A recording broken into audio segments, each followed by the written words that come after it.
Shalom, Bapak Ibu Saudara sekalian, apa kabar Anda hari ini? Bersyukur kepada Tuhan yang sudah memimpin kehidupan kita sampai hari ini. Kita sudah memasuki minggu yang pertama dari bulan Agustus. Betapa baiknya Tuhan dalam kehidupan kita hari lepas hari. Saya percaya Anda mengalami besar sekali kasih setia Tuhan di dalam diri Anda. Ucapan syukur kepada Tuhan buat segala berkat yang Tuhan berikan. Juga meskipun mungkin bulan Juli berlalu dengan tidak mulus, Anda penuh dengan banyak perjuangan, pergumulan, mari kita bersyukur kepada Tuhan buat semua hal yang sudah terjadi dalam hidup kita.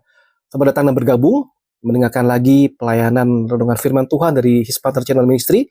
Boleh subscribe channel ini, kemudian like, memberikan komentar, sharingkan ke orang lain. Jangan dapatkan berkat dari firman Tuhan.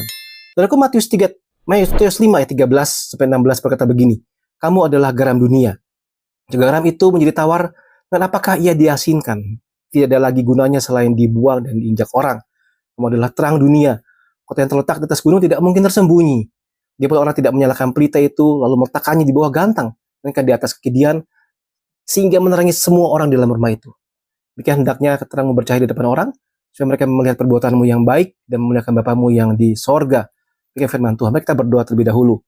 Pada dalam surga kami mengucap syukur buat segala berkat pemeliharaan Tuhan sepanjang bulan Juli yang baru berlalu. Sudah 7 bulan kami boleh mengalami penyertaan Tuhan dalam hidup kami. Bersyukur, meski bulan Agustus, berkatilah sepanjang bulan ini, berkatilah perenungan firman pada saat ini. Dalam nama Yesus Kristus kami bersyukur dan kami berdoa. Amin. Kita sudah mendengarkan renungan tentang garam dunia dan terang dunia, saudara. Tapi kalau kita melihat sekitar kita, bukankah banyak orang yang seringkali mengecewakan kita dengan kesaksian hidup mereka, orang Kristen yang negatif.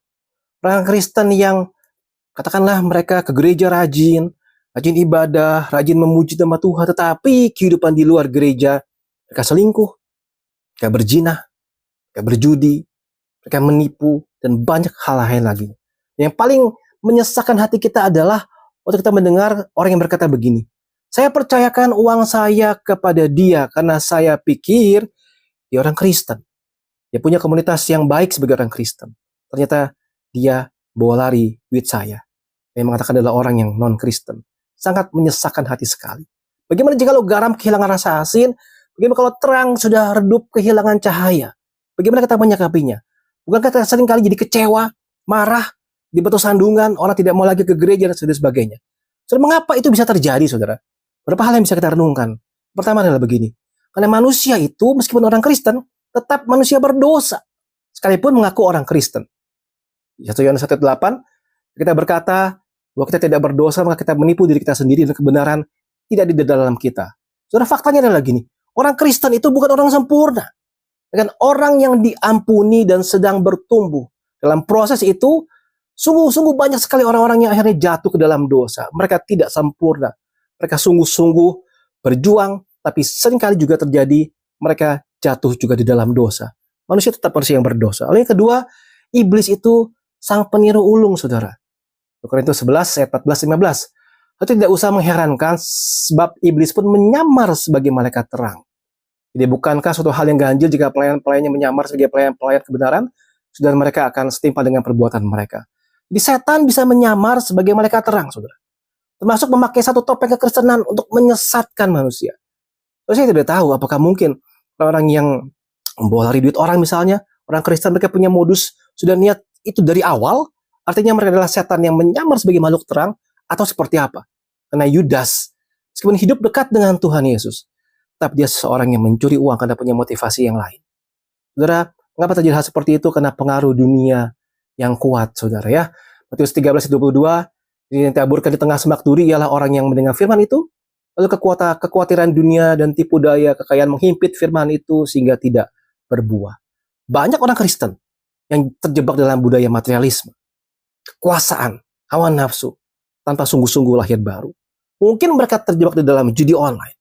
Mungkin mereka terjebak di dalam hal yang sifatnya mengikat mereka sehingga mereka awalnya baik, tapi pengaruh dunia yang begitu kuat buat mereka akhirnya jatuh dalam dosa. Soalnya bagaimana kita bisa memahami terang dalam konteks ini, saudara? Saudara harus ingat bahwa ada terang Kristus, kegagalan manusia. Yesus terang yang sejati, tetap terang yang sejati, meskipun pengikutnya gagal. Jadi jangan menolak Kristus karena kegagalan pengikut-pengikut Kristus, karena kegagalan manusia. Dan gereja yang Tuhan bentuk adalah rumah sakit bagi orang sakit, saudara. Apa maksudnya? Yesus sendiri berkata begini, Sebenarnya dan berkata kepada mereka, orang sehat yang memerlukan tabib, tetapi orang sakit. Aku datang untuk memanggil orang benar, melainkan orang berdosa. Ternyata saudara, komunitas gereja yang Tuhan adakan dalam dunia ini adalah sebuah komunitas rumah sakit bagi orang-orang yang sakit. Karena Yesus datang untuk orang-orang yang berdosa. Salah muncul adalah kata begini, gereja menutupi dosa. Harusnya gereja menegur dengan kasih. Orang yang mengaku Kristen tanpa pertobatan yang sejati harusnya menunjukkan iman yang sejati. Saudara, jika melihat fenomena seperti itu, mendengar firman Tuhan seperti apa yang harusnya kita lakukan sebagai orang percaya? Saudara, yang pertama begini, saudara. Kita harus belajar mengevaluasi diri sendiri dulu. Setuju yang ketiga. Mengapakah engkau melihat selumbar di mata saudaramu, akan balok di dalam matamu tidak engkau ketahui? Kita harus introspeksi diri dulu sendiri. Apakah hidup kita benar-benar mencerminkan terang Kristus? Waktu saya merenungkan firman itu, saya menyampaikan firman ini, saya harus merenungkan bisu, apa betul-betul, saudara, hidup saya belajar mencerminkan terang Kristus atau bukan? Belajar mengevaluasi diri sendiri dulu. Sikap yang kedua adalah begini, kita belajar bersikap bijak terhadap para pelaku orang-orang berdosa. Jangan menghakimi, itu adalah kekuasaan daripada Tuhan menghakimi. Tapi juga jangan diam terhadap kejahatan. Di gereja, ada proses disiplin gereja. Dalam masyarakat, ada proses hukum di Indonesia. Ini saudara, kita harus bersikap bijak, jangan menghakimi karena penghakam milik Tuhan, tapi juga jangan diam terhadap kejahatan. Dan yang ketiga adalah kita harus fokus pada Kristus dan bukan pada manusia. Kalau Anda merasa kecewa dengan orang-orang Kristen di sekitar Anda, ingat, fokus kita kepada Kristus. Yesus adalah satu-satunya yang sempurna. Kalau kita kecewa kepada orang-orang Kristen, ingatlah, firman Tuhan berkata, percayalah kepadaku, bukan kepada mereka. Parafrase dari Yohanes 14 yang pertama. Dan ada satu hal yang kita pelajari, kita memandang hanya kepada Kristus saja, bukan kepada manusia. Jadi saudara, ada sebuah pengharapan di tengah kegelapan manusia. Bahwa apa? Allah tetap bekerja. Sekalipun ada kemunafikan, Allah tetap bekerja. Dan banyak orang akan murtad, tapi orang yang benar, bertahan benar, at the end, akan diselamatkan. Sudah sebagai kesimpulan dan sebuah seruan buat kita semua. Bagi Anda yang merasa kecewa, ya, jangan tinggalkan Tuhan Yesus. Karena kelakuan oknum-oknum orang Kristen yang pernah gagal, yang terus jatuh dalam dosa, yang terus menipu dan sebagainya. Jangan pernah tinggalkan Tuhan Yesus karena kelakuan orang-orang seperti itu. Karena pada akhirnya nanti Anda pun akan dihakimi oleh Tuhan untuk peristiwa, untuk respon Anda terhadap apa yang terjadi dalam fenomena ini. Sehingga harus tetap fokus kepada Tuhan. Jangan tinggalkan Tuhan meskipun orang-orang di sana begitu banyak yang menyakiti hati kita, menyakiti hati Tuhan. Teladan yang tidak baik. Dan yang kedua, bagi orang yang berdosa. Kalau Anda mendengarkan renungan ini, bertobatlah. Dosa merusak kesaksian Injil. Bertobatlah. Kalau Anda pernah jatuh di dalam dosa, Anda pernah terlibat sesuatu, hutang, pinjam online, segala macam. Anda harus selesaikan. Muncul, selesaikan dengan baik-baik dan bertobatlah. Dan untuk kita semua, saudara, kita harus belajar menjadi terang dengan cara hidup yang berbeda.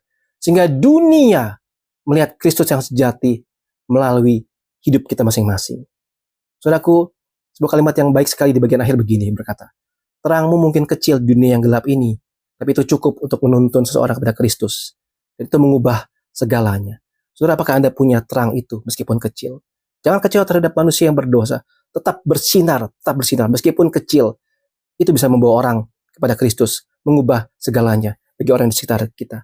Ya saudara, mari kita belajar, jangan meredupkan terang kita, terus bersinar bagi Tuhan. Tuhan menolong kita sekalian. Amin.